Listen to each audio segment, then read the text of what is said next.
বাসায় মাছ মাংস ছিল না, এই জন্য দুপুরবেলা চলে আসলাম বাজারে কিছু মাছ মাংস কেনার জন্য। সাথে কিছু সবজিও নিয়ে আসলাম, সবজির ভিতরে শাক নিয়ে আসছি আর লাউ নিয়ে আসছি। যেহেতু মাছ নিয়ে আসছি, মাছের মাথা দিয়ে আজকে লাউ রান্না করব।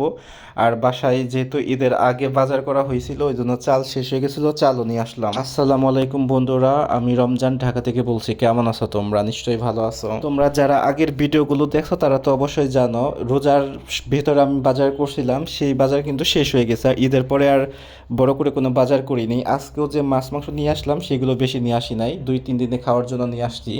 কারণ আমি একলাই বাজারে গেছিলাম, আর আমি একা বাজার করতে গেলে কিন্তু বেশি জিনিস কিনি না। বন্ধু আর আমি যখন একসাথে যাই তখনই বড় বাজার করে নিয়ে আসি। আজকে কি রান্না করব ভাবলাম, আজকে যেহেতু মাছ কিনছি, মাছের মাথা আছে, মাছের মাথা দিয়ে লাউ রান্না করব। আর বাজারে যে লাউ খুঁজতেছিলাম, দেখি লাউয়ের এত পরিমাণে দাম, এক একটা লাউ 110 টাকা 20 টাকা এইরকম করে।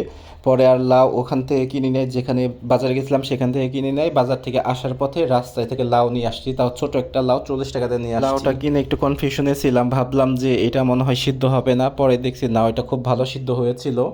আর বাসায় এসেই সব কিছু সবজি টবজি সব কিছু কাটাকাটি করে এই যে রান্না করতে চলে আসলাম। আর বন্ধুকে বকতেছিলাম, বললাম যে কয়েকদিন যাবত আমি রান্না করতেছি, তুই রান্না করতেছস না।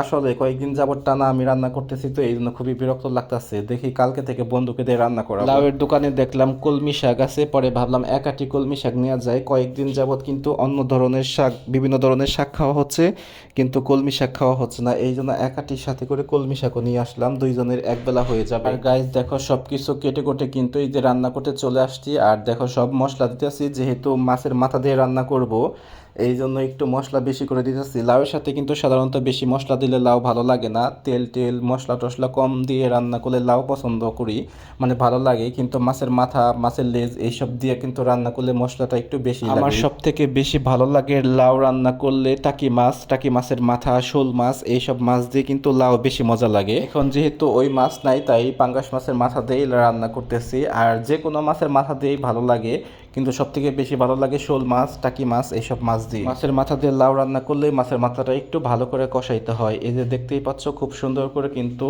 কষাইতাছি। আর একটু তেল যখন উপরে ছেড়ে দিবে তখন এই যে লাউটা দিয়ে দিতে হবে। যেহেতু গরমের দিন, গরম পড়ছে, আর গরমের দিনে কিন্তু লাউয়ের তরকারি স্বাস্থ্যের জন্য খুবই ভালো। আমার লাউ খুবই পছন্দ। আর এই যে দেখো লাউটা, ভাবলাম মনে মনে ভাবতেছিলাম লাউটা কি সিদ্ধ হবে নাকি, কারণ লাউটা কেমন যেন ছিল, মানে ছোট লাউ ছিল, তো একবার মনে হইলো যে মনে হয় গলবে না, সাইজ সুন্দর ছিল না, এই জন্য মনে হয়েছিল লাউটা গলবে না হয়তোবা। এই যে দেখো খুব সুন্দরভাবে লাউটা সিদ্ধ হয়ে গেছে। আর পরে কাঁচামরিচটা দিয়ে দিলাম। মরিচটা আগেই দিয়ে দিলে একটু জালটা ব্যালেন্স হয়ে যায়, কারণ এখানে শুকনা মরিচের গুঁড়া কম দিছি, এই জন্য কাঁচামরিচটা আগেই দিয়ে দিলাম। এই দেখো খুব সুন্দর গলে গেছে। আর আমার লাউ রান্না অলরেডি শেষ হয়ে গেছে, এখন শাক বসিয়ে দিলাম। দুপুরবেলা কিন্তু তরকারির পাশাপাশি যে কোনো ধরনের একটা শাক রাখলে সেটা কিন্তু আমাদের স্বাস্থ্যের জন্যই ভালো।